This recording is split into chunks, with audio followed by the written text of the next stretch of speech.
Seton Hall holds a special place in our hearts because it's where we met, and started our lives together. We had a class together. We had a class. I can't remember what class. Maybe criminal procedure, I don't know what it was, but probably September, I started to notice her, and I had been in a relationship. She had been in a relationship.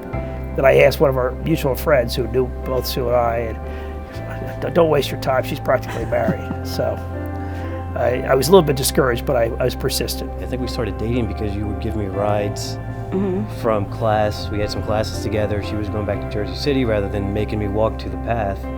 At Penn Station, she would give me a ride. So that's kind of where our... Secretly wait for him and then we'd drive back home. That's true. Her classes would end at like 5. I would have one at 7 and she'd still be around studying. Yeah. I was super over-prepared for the first day of school because I figured that just to make sure I was on top of my game, Professor Cornwell was going to call on me, and he called on Ricardo first. And I turned around, I was like, who is this stealing my thunder? I read for 4 hours last night, and I turned around, and as soon as I saw him, I just knew. And then I followed him around for 6 weeks until he agreed to go out with me.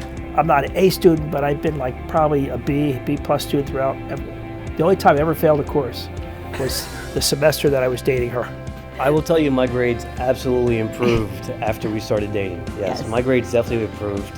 She was a very good influence for me in that regard. One time I did skip Professor Alexander's class, and he called me in for a meeting to talk to me about it. And I was like, well, to be perfectly honest, I just met someone new and I'm a little distracted. And he said, well, why don't you get to class? Our first date was at a Devils game.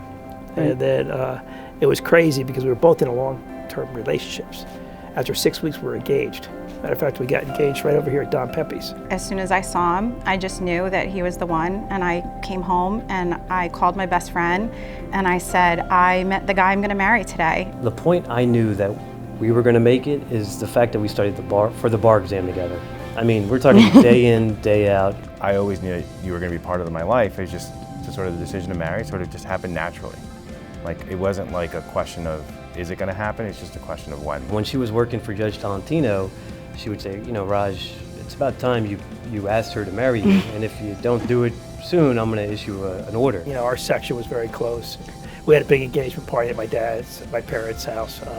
We invited like half of our class. It was fun. The judge I clerked for, she married us, had the whole room, you know, in tears. We had a lot of our law school friends attend. Our wedding was really small, just close friends and our families. We took a picture of everyone from Seton Hall during the reception, and there was a lot of us, so it was a fun time. We wouldn't be together but for Seton Hall. Yeah. It's like we were meant to be together. Exactly. We sort of, you know, bring out the best in each other. And it worked in law school too. Some things are just meant to be, I think, you know. Yeah.